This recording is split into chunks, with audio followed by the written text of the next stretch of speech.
I just want to understand one thing. Aside your passion for fitness and your passion for educating and helping people, what gave you that entrepreneurial drive? Like, what made you to take on that journey?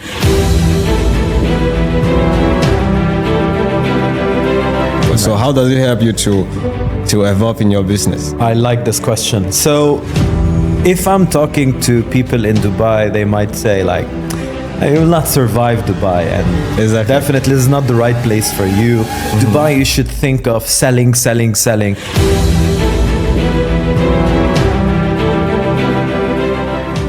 Hi guys, and welcome to another episode of A Success in Dubai show. As you already know, our goal on this show is to bring to you the people and the experiences that will help you to achieve your goal while living in Dubai. And today's guest is Patrick. Patrick, welcome to the show. Hi Acha, thank you for having me today. Yeah. So first of all, I want to say thank you for accepting to come to the show. I'm really grateful. I believe you could be anywhere in the world doing some personal stuff, It's but an absolute pleasure to share my experience with you and everyone, of course. yeah, I'm grateful. So I always like to begin the show by getting my audience to know a little bit more about you. So Sure. who was maybe Patrick, maybe let's say two decades back or 3 decades? Okay. Who was Patrick back then? A bit old. So basically, I started my career in fitness. I wanted to be in the medical field. I couldn't for several reasons, financial reasons, couldn't afford med school. I went into the fitness industry working as a personal trainer. Oh, okay. Started in 2004, 2005. So I worked as a personal trainer, but then I started to discover my passion. Now, in the meantime, I was studying exercise science, which is the university degree for personal training. Because I'm not sure if you're aware, if you want to become a personal trainer, you can get a certification within 6 months or something like that. But I was more likely taking it forward by studying in college. I got my degree in exercise science, All right. but then I liked the business side of it. So I enrolled in a business program. So I did business management. And then I've noticed my passion to education. Because when I was at a gym, I used to help my fellow trainers, or especially the new ones, to understand a bit about science, because education wasn't something for trainers, wasn't something well known. So I used to help them, teach them anything I know about, and tried to support them in as well business acumen, selling, communication, customer service. And from there, I discovered my passion for teaching. I worked at an institute delivering courses for personal trainers. And then I left in 2011 and started my own Inspire Fitness Academy that I still lead until now. That started in Lebanon and then started another branch here 4 years ago. So that's a brief. Man, that is amazing. Before we get really deep into your story, I would like to know your perspective on success, because I believe everyone everyone have different definitions or different perspective when it comes to success. And this is success in Dubai. So what do you think is success, or what is success for you? Right. So if you ask 10 people, you might have 10 different answers. Exactly. I believe, as you've mentioned, it is something personal. Personal, yeah. And each person might have their own perspective. My perspective on success is fulfillment, feeling fulfilled and happiness. Because by the end of the day, I was at a point where I had enough money, and finance wasn't my problem, but other things were. So I weren't happy. I wasn't enjoying life. But other points in my life where I didn't have enough money, but I was happy. So the thing is, for me, is doing what I do in a way where I feel fulfilled, where I feel inspired.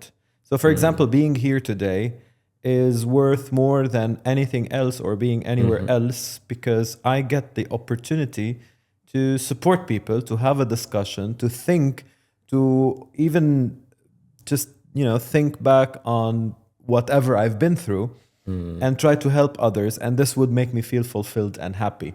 So I can reflect. So success is fulfillment. Success is feeling inspired. Success is being happy. The other things, in my opinion, are means to an end. The end is fulfillment, inspiration, and happiness. So do you feel fulfilled right now, like in your journey so far? Do you have that sense of fulfillment? I don't think someone would reach that 100%. I think it's like a roller coaster. Like sometimes you feel it, sometimes you're off track, but you bring yourself back on track.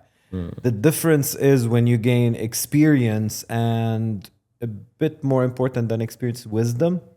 Wisdom is what you get to learn from experience. When you get that wisdom and experience, you bring yourself back on track really fast. And if you go off track, you don't beat yourself up. You're okay with it. You're fine with it because that's part of life, especially if it was due to certain events that you have no control over.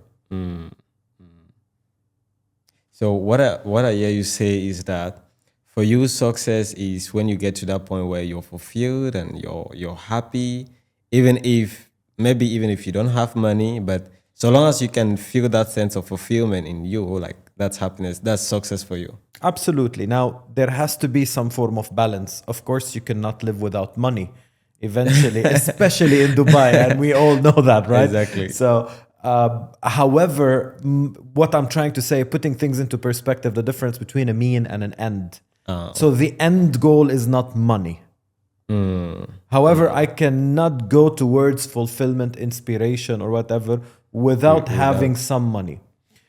I'll share an example. What's the difference between treating money as the end or the means? So if one of the candidates want to enroll in my courses and want to become a personal trainer, if money is the end, all I think of is convincing that person that they should be a personal trainer and they should take the course, regardless whether it's good for them or not. So many people, they apply to take this course simply because they just, feel it's a trendy field and they want to make money out of it. But they have no clue about science. They never trained before. They don't like helping others. If money is the end, I will sell them the course no matter what, even if they will fail the test, even if they won't complete the requirement, I would still sell them the course. And that's wrong. Money is the meaning that I'll tell them this is not for you. I recommend that you do something else. And I try to guide them about something they like, something they love, something they enjoy doing. So this is the difference between money as the mean and the end. I would like here to share one interesting model that I think it summarizes our discussion. It's the ikigai. The reason for being. It's 4 things. Things you love and things you're good at. And that's the most important part of the model. And then things the world needs. And then something you get paid for. So you need to get paid for it unless if you're a monk. So if you're a monk, if you want to do the volunteering things and you can cover your basic needs in a way, that's how you want to live, good for you. If that's not the way you want to live, you still want to make money, but money is not the end. Eventually, if quality, if fulfillment, if happiness is the end, and you know how to articulate the remaining elements, you will make money. So that's my perspective. That is interesting. Thank you so much for sharing. I just want to follow up a little bit. How has this mindset, because the way you're talking right now, it seems like you have a mindset, because even you're giving a scenario in your business that you're applying to your business. How has it helped you so far? Because what I understand is if you're in Dubai and you own a business, you have to market your product and you have to tell people to come and buy it. But if you're thinking of the other way, okay, man, I want to help people. So how does it help you to evolve in your business? I like this question. So if I'm talking to people in Dubai, they might say like, you will not survive Dubai, and definitely is not the right place for you. Dubai, you should think of selling.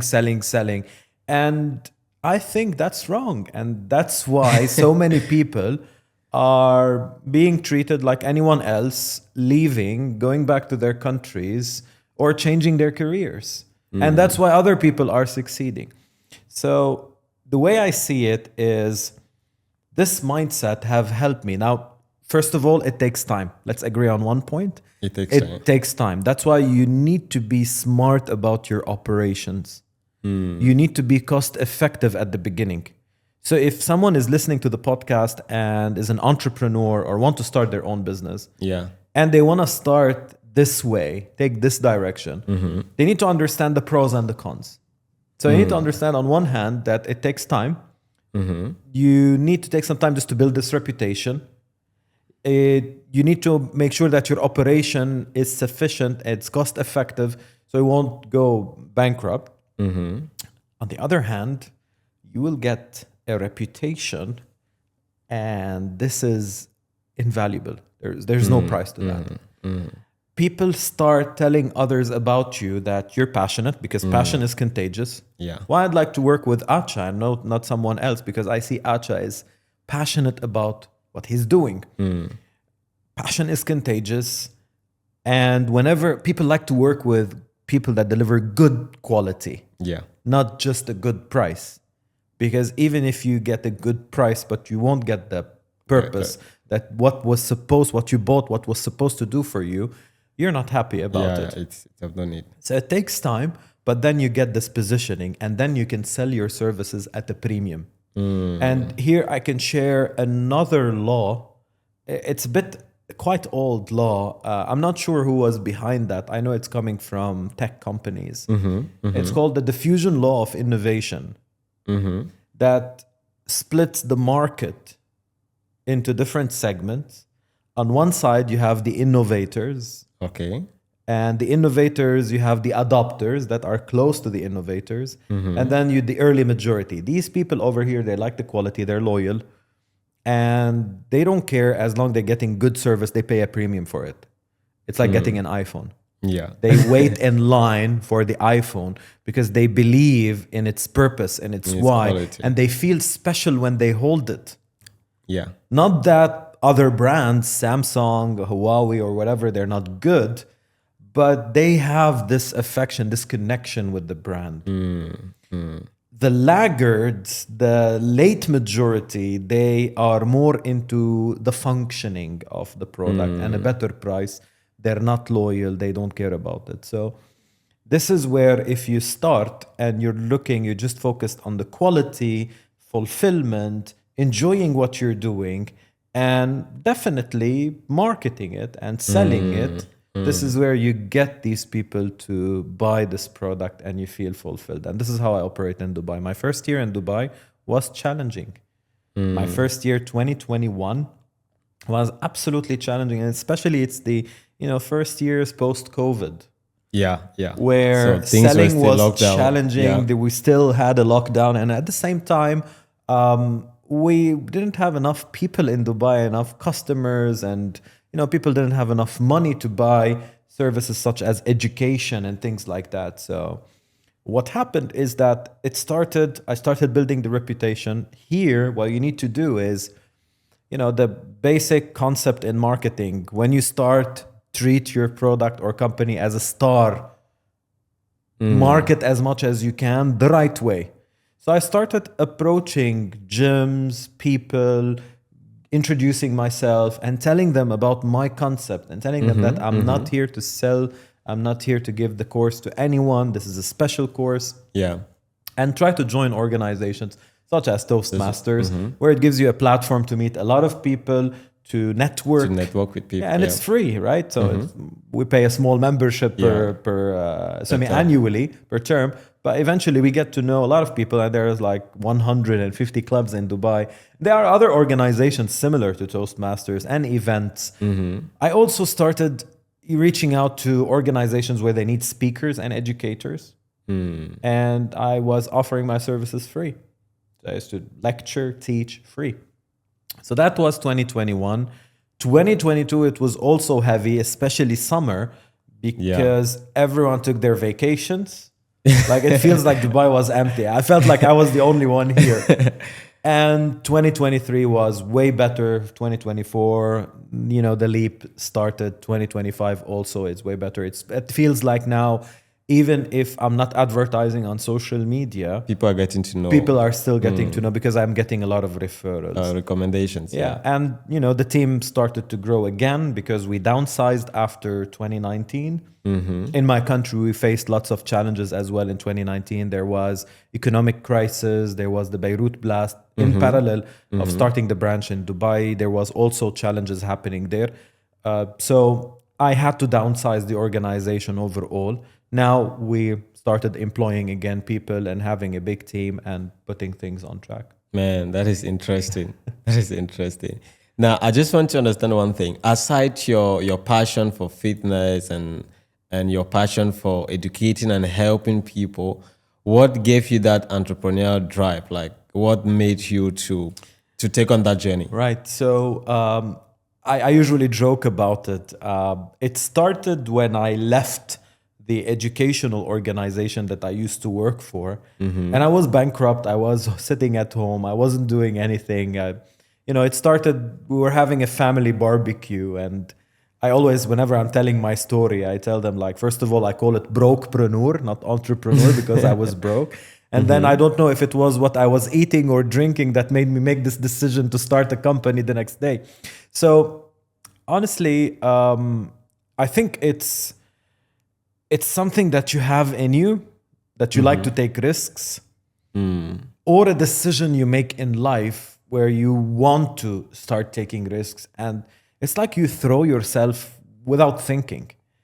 So, and this is, by the way, one of the major problems of entrepreneurs. It's a blessing, it's a problem.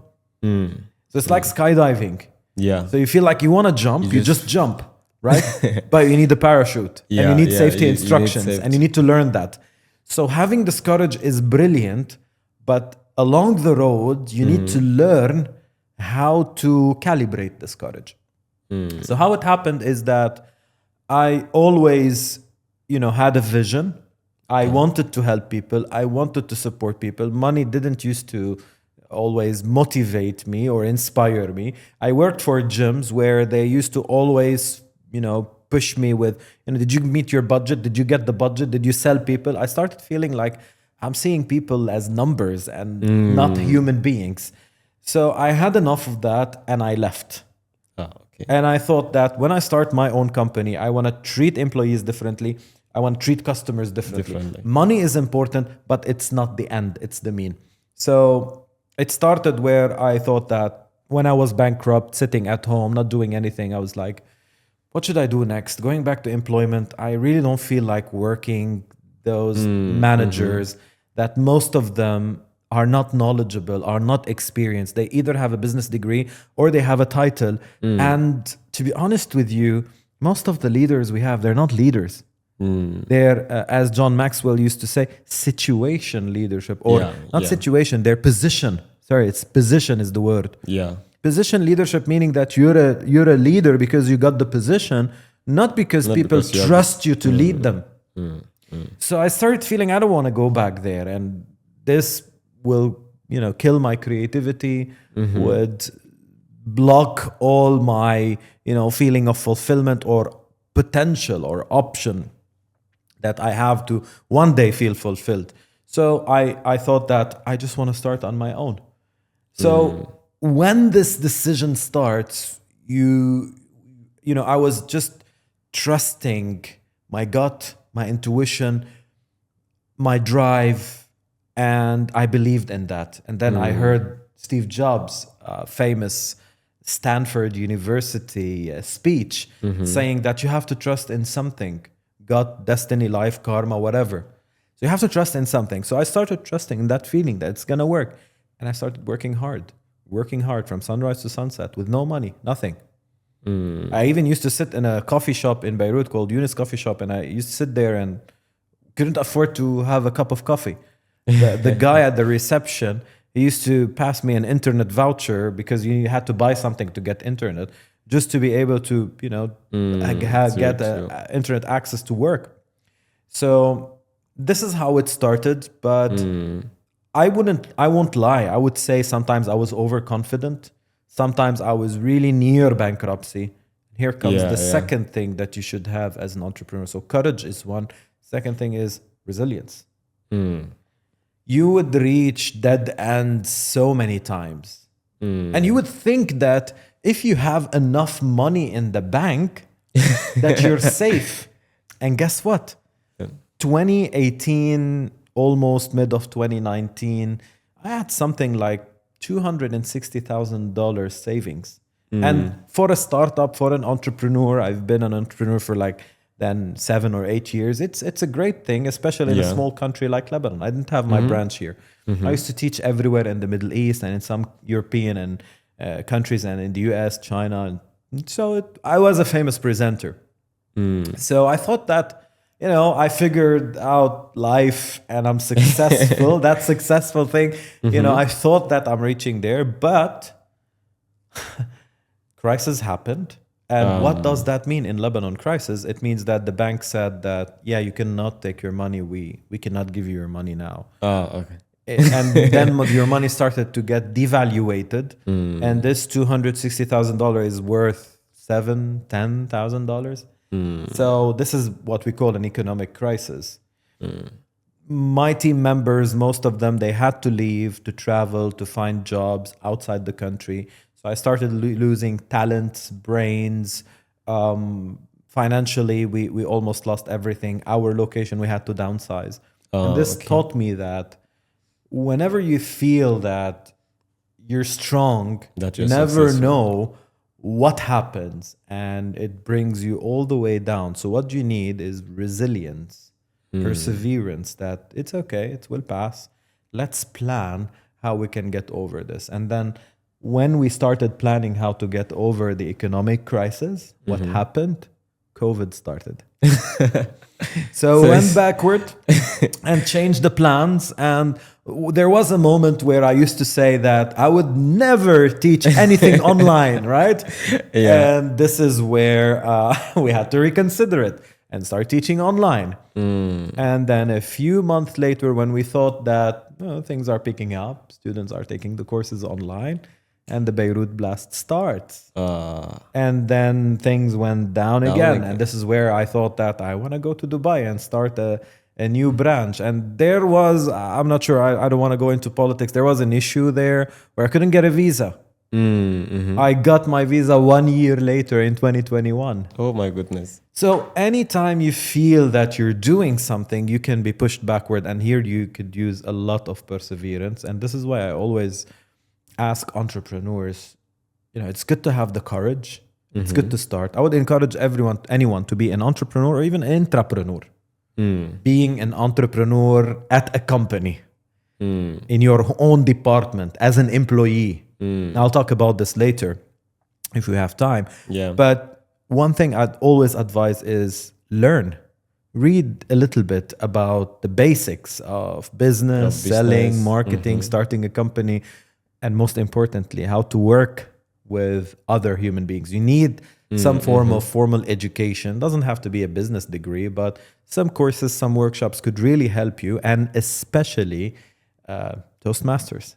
Yeah. The reason why I always go back to Toastmasters is because it's the lab. It's not the theoretical education, it's the practical education. You know very well, you can take roles. Yeah. You can screw at these roles and you just get claps and a feedback and a friendly feedback. Exactly. Because it's a supportive environment. So I highly encourage taking roles in and these you're building organizations. yourself there. Absolutely. So this will help you improve and learn and experiment things that if you did wrong here, you can improve at your own business. Exactly. Now, one thing that I picked up in your story that I said, let me ask you again, is when you started maybe back then in Lebanon, did you have partners, and what happened when, in case you had partners, what happened when these challenges started happening? Well, before I started Inspire, I used to work for an organization. I'm not going to name this organization. I used to have partners. Basically, they were the owners. I got offered 25% shares to work full-time for this organization. In my opinion, this is one of the riskiest deals you might ever make. It's really risky. Why? First of all, if someone created and I know for myself or Inspire, if someone started their own organization.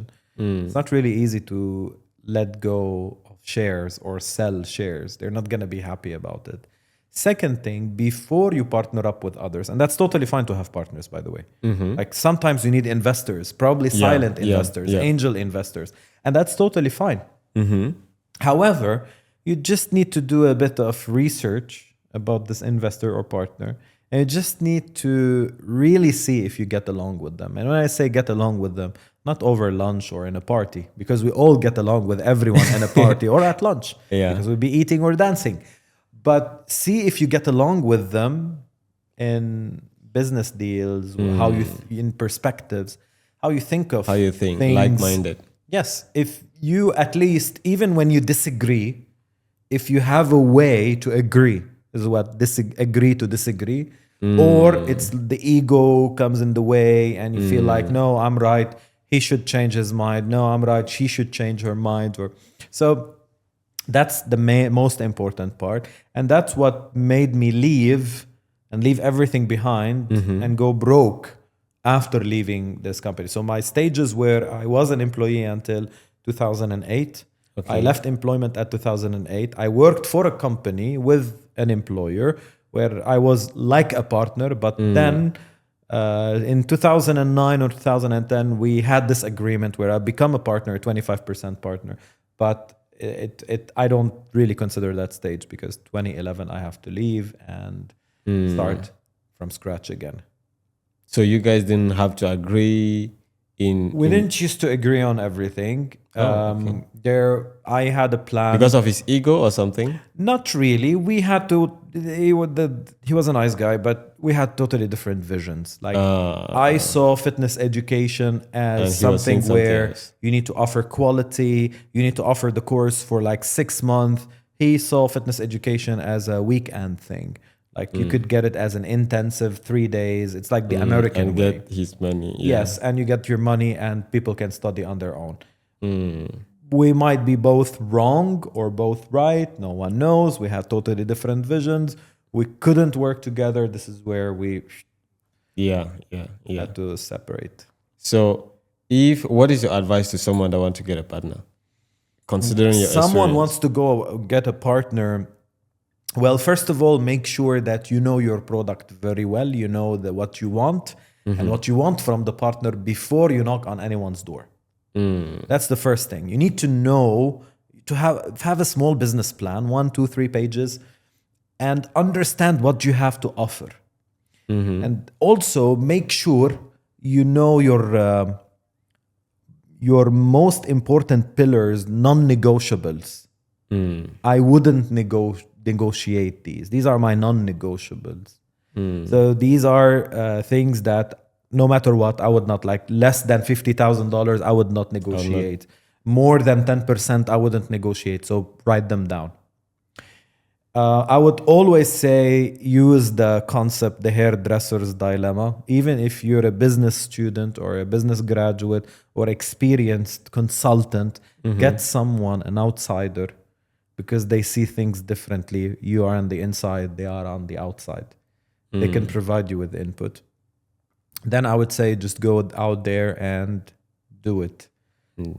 Just chase one partner. You might get 10 rejections, but you might get one okay that will change your life. So go out there and definitely do it if this is something you want to do it. And if there's a way where you can do your own business on your own, do it. But you need to understand there's a difference between scalable and non-scalable businesses. My business is scalable. Some businesses are scalable. Drop shipping, for example. You can start for $5,000. I heard you once said that you started a barber shop. This might be scalable. You start small, then you get a bigger place. But some businesses are not scalable. Some businesses, like if you want to start a podcast studio, you need 3 studios, you need equipment. You cannot start with 1 camera and 1 microphone. So it's not scalable. Some businesses need to start big.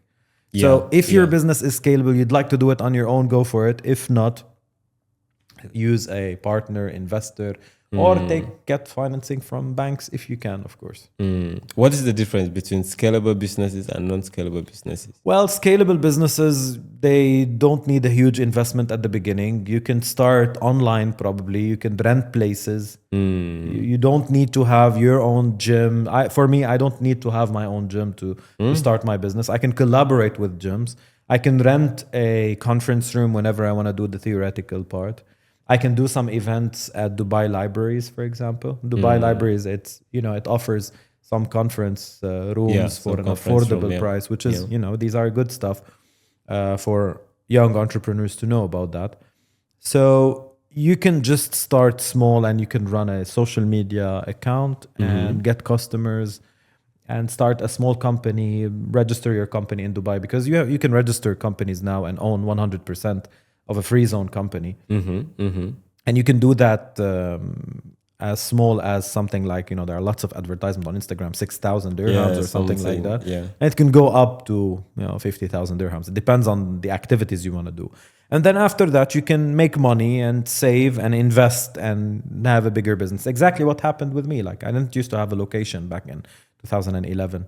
I rented my first location in 2014.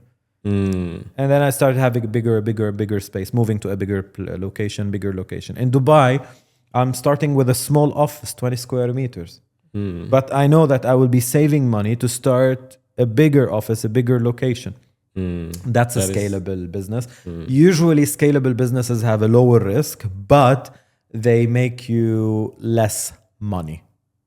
At the beginning? Yes, at the beginning. But then it starts to improve. It starts to grow. Yeah.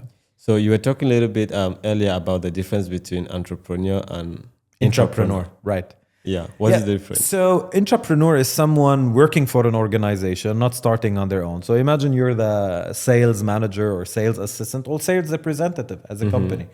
So you can work as an entrepreneur, meaning you can come up with ideas for your team, for your department, treat it as it's your own organization and operate there as coming up with innovative ideas.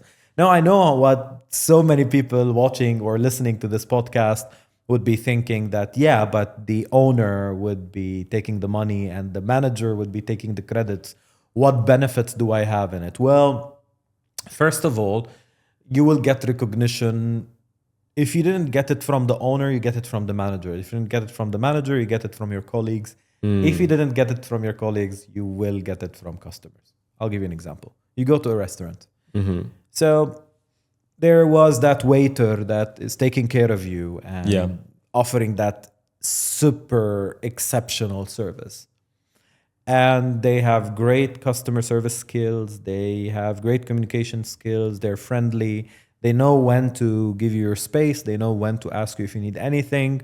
They're professional. They look professional. They act professional. Either you want to give them a good tip. Either you're going to give them a good review.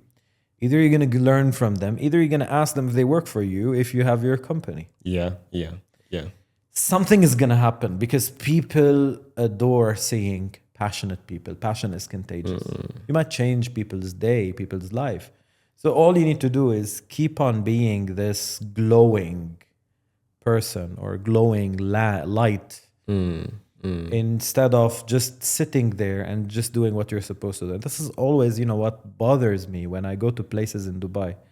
I know some people work more than 12 hours. I know some people get paid less than 4,000 dirhams, even less than that. Yeah. And I know people don't make enough money and they're here to support their families. But let me put this way. So you have the option of doing this miserably, in a miserable way. And you have the option of doing this the same thing in a fulfilled way and a passionate way. This will not lead anywhere. This would lead somewhere. This might lead you somewhere. Same thing, just doing it differently. Absolutely. What's the difference between, smiling to customers and not smiling to customers? Well, you might enjoy your job more if you do it because you smile. There's the endorphins. There's this positive energy. And there's also your customer might smile back and they might not. But if they smile back, they will change your mood. You have a conversation with someone, time passed really quick. I see people looking at their watches I can't wait so my shift is over so I could go back home. Or if you enjoy your shift is over without even thinking about it. So that's how I see things between, entrepreneur. If you can't have your own company right now, make your own company in the company that you work for. Even if you're not making extra money, even if you're not getting any credits, your colleagues will definitely respect you for it. And sometimes, you know what? Your colleagues treat you as see you as a leader, Yeah. as a mentor. And then when you leave this company and find a job somewhere else, your colleagues might reach out to you and ask you questions. And that's what used to happen to me. Like, what do you think about that? I need your opinion about that. And sometimes they can hire you as a consultant, as a coach, as a mentor. That is interesting. And someone, let's say, for example, I work for a company right now. How do I approach my boss? Okay, do I approach my boss to say I need a share in the company in case I want to, like, let's say I have a vision of owning a business one day and I like the concept of entrepreneurship. Do I approach my boss to say, okay, I need a share in the company, or do I just keep doing what I'm doing passionately to wait for him to recognize me or something like that? Well, you can do both. You can do either. Now, I used to be really as someone that used to be an introvert, I used to be afraid of approaching my manager and asking questions until a friend of mine told me, why don't you ask whatever it's on your mind? Nobody's going to beat you. It's free of charge and it's okay to ask questions. And then I took in college a course called negotiation. That was a really interesting course. It teaches you the art of negotiation, because you think that I'll just go into the room and I'll just start negotiating. And it's not how things happen. You still need like a way how to negotiate, things to have in mind. And there's a strategy that you can follow. I need to understand a little bit about other people's personality, because it's not like you want to do magic, but at least you want to reach out to people in a way that they would listen. A dominant person would not listen as an inspirational person. If I'm just referring to the DISC model, and it's a simple model, there are so many other models that are complex. So I would say here that if you feel like, you like the company, you work for it, and you believe that you're delivering quite good and you receive a lot of praise from your manager, from your colleagues, and you have a vision that you really want to take this company forward, you have a few ideas, you can ask your managers for your manager for a meeting. Now you can just do it suddenly, or you can prepare your manager for it. Like ask a couple of questions. Are you open for ideas? Are you open for suggestions? Are you looking for partners? And if you feel that there is room for that, then tell them, I have something in mind. When can we have a coffee to discuss that? So this warm up or preparation puts them in the mindset where, they know people don't like surprises. And sometimes because they don't know what to answer, they're not prepared for it. They just reject. Although they didn't want to reject it fully. They wanted to think about it. So I'm with doing this preparation. And if you're really confident that you can do this on your own, simply leave and do it on your own. But most importantly, that's the golden rule, ethics. If you want to leave, you want to start a new business, even if you want to start the same business, that's your right. But don't get an unfair advantage, meaning don't get the customers from that business. Don't steal what you've learned, the methods, the strategies, the ways. Now, I'll give you an example. I used to work for an educational organization. I started an educational organization. I could have taken the whole database and start sending them messages and emails and telling them to come take the courses there. But this is an unfair advantage. Instead, you can advertise for your things and you can talk about the difference between the products if you've been contacted by other customers. The PowerPoint slides, whatever you've learned here. Now, there are some things that are everywhere. Like if you learn anatomy, bones, it's not like, no, I'm not going to teach you anatomy because I've learned that there. No, but there are things that are specific for the organization. You cannot use them there. Same as for a gym. Like when Fitness First started in the Middle East, it's a whole chain here. So many gyms copied their system. Other gyms didn't. So many people left, started other gyms, and they copied exactly the same system. Other gyms didn't. They're like, they started another gym and they created their whole concept. So if you want to leave and start your own company, that's your right. But make sure that, first of all, do it the right way. Send the proper notice. Try to do it as peaceful as possible. Even if they don't want to do it as peaceful as possible, try to still do it as peaceful as possible. And make sure not to take anything that you're not supposed to be taking from this organization and start your own. I mean, that is interesting. And what if maybe you have specific clients? Maybe you've been working for that organization, you have a specific client, and they need you. So what do? Do you tell them? Because it's still, I mean, let's say you're working for an organization and you have been doing well, very dead that, and you'll be relating with most of the clients, and then you start your own business. Let's say 80% of the clients they know you, they want to continue working with you. Yeah. So it's basically 80% is like you're taking the business. So what do you do in this situation? So I would, first of all, send my notice. And I wouldn't talk anything about my business unless I've completed all my duties. Ah, okay. And once I start my company, I'll be, like I even don't mention it. I'll say that I'm working on something else. I cannot talk about it. Probably you would know later on. I'd leave, start my company, advertise on social media the way I want to advertise. If the other clients knew about it and they chose to leave, it's not my problem anymore. First of all, the other business either couldn't keep me as an employee, or simply I want to move on. So they didn't know how to keep their customers. If you have a business and the customers only rely on an employee, not the business, there is something you're not doing right. Yeah. So they have to be relying on a team, on a brand, on an organization, on something that you offer. This is where you have to question your services, the way you're providing your services or the way you're selling your products. And why, just simply because one person have left, key clients have left with that person. Besides that, you did what, as an employee, you did what you're supposed to do. It's an open market. It's a free market. Everyone have the right to start a business. But again, the law, it's against anyone that is trying to take an unfair advantage. They can sue you if they've noticed that, or they've assumed that you might have taken their database or sending email to their database. It's really easy nowadays with technology and all of that. It's really easy to trace that.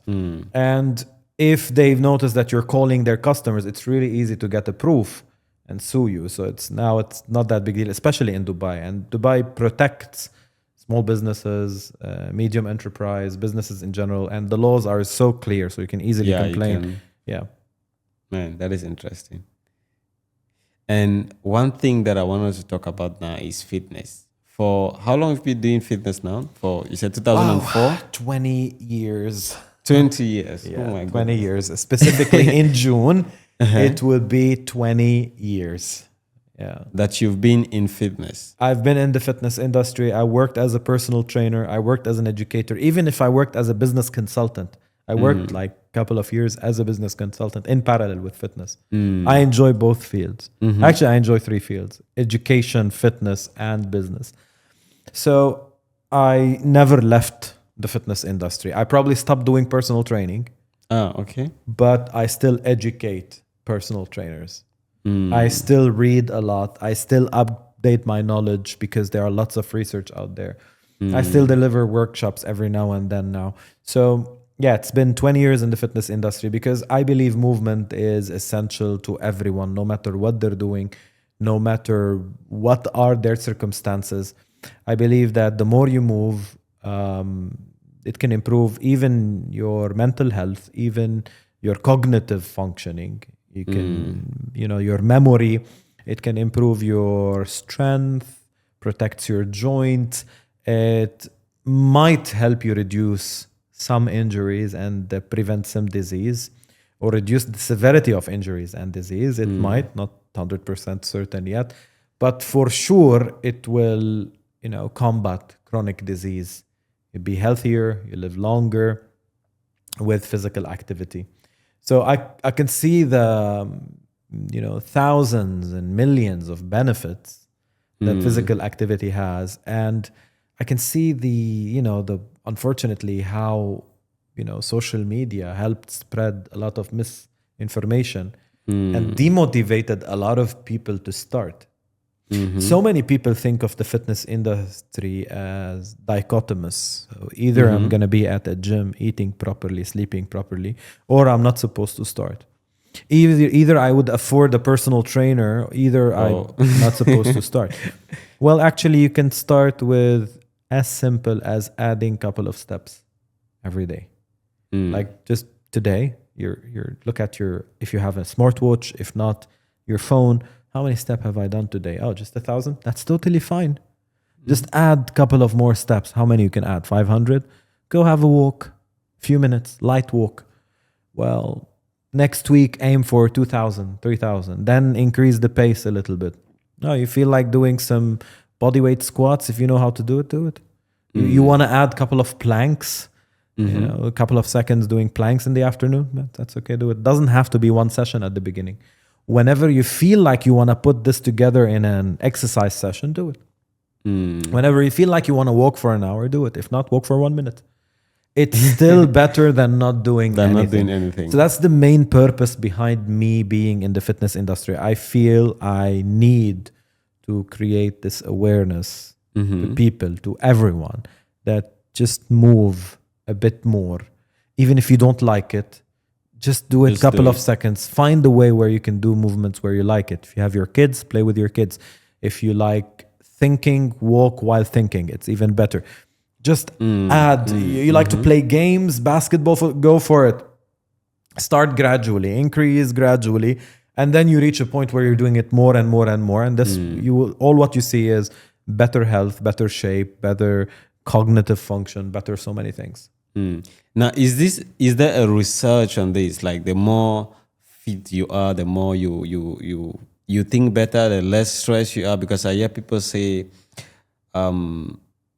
if you do a lot of fitness, you get less stress. Like sometimes it takes away stress. Is there any research? There are tons of research showing the effect of physical activity and not just exercise. And I'll explain what's the difference. Physical activity and how it can reduce anxiety, depression, stress, and all of that. It can affect your hormone. It will help you produce the happy hormones. It will reduce the stress hormones or regulate the stress hormones. So what we need to understand that physical activity is any movement. If we just do the podcast standing or while walking, that's physical activity. Exercise is when you have specific session for a specific period of time. That means you exercise. So you can start by being physically active at the beginning. Just move, right?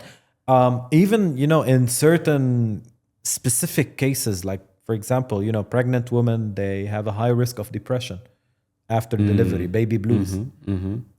According to a research that was published in 2022, they've noticed that exercise reduced the risk of depression from 17% to 7%.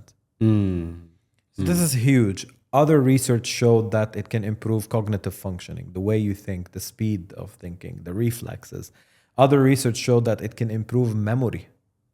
If you're studying, you're tired, you exercise for 20 minutes, it will boost the blood flow to your brain. It will improve your cognitive functioning. So many other research that we can quote these research, that we can talk about these research, showing how it will affect the way you think. So that's why, if we want to link the topics, I would encourage all entrepreneurs before they start their entrepreneurial or intrapreneurial journey to include or introduce physical activity to their routine if they haven't yet. If they have, to gradually increase the duration, the time, the frequency, the intensity, gradually. Making sure they enjoy what they're doing. It will help them to manage their businesses better. Absolutely. If you're strong, if you have a healthy body, you would be sick less. You would be stronger, you would be centered, you would be focused. So many entrepreneurs and successful entrepreneurs, they start their day with a workout, cardio, some meditation in the morning. they have a shower, and then they go to the office. And it helps them. I think it helps them during their day as well. Absolutely. The way they manage their day and the way they manage, like we always say, a healthy body is a healthy mind.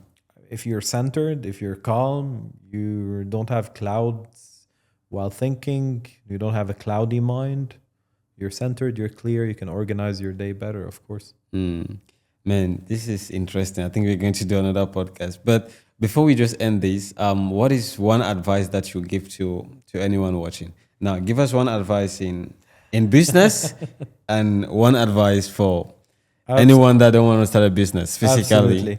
So I would say that, one general advice is not to complicate things in life. You want to be an entrepreneur, go for it. You want to be an intrapreneur, an employee, a successful employee, just go there and just do it in a way where you're fulfilled, you're happy, and you're passionate, and you're enjoying what you're doing. Because eventually, this will help you, enjoy what you're doing, pass the time, and progress, and learn and grow. For physical activity, I would say you're listening to the podcast right now. If you have the opportunity, you're not driving, just move, just walk. For 1 minute, light walking, 2 minutes, move every day. The more you can add some movement to your day, the better. And eventually, just always remember that the main purpose of life is to live life and to be happy. Just enjoy what you're doing and just be happy. Thank you so much, man. Thank you for having me, Acha. That is incredible. Now, one last thing. If someone wants to join Inspire Fitness Academy, where can they find you? On Instagram? Brilliant. So either our website, inspire.edu.lb, edu as education, LB as Lebanon, or Instagram page, Inspire Fitness Academy. They will find our page. That's our username. Okay. All right. All right, man. Thank you so much for coming to the show. I'm grateful. And thank you so much for sharing all the amazing stuff that you'll be sharing with the audience. Pleasure. So I'm really grateful. So if you're watching this podcast and if you're interested in contents like this, then you should like and subscribe and look forward to more contents. Thank you so much.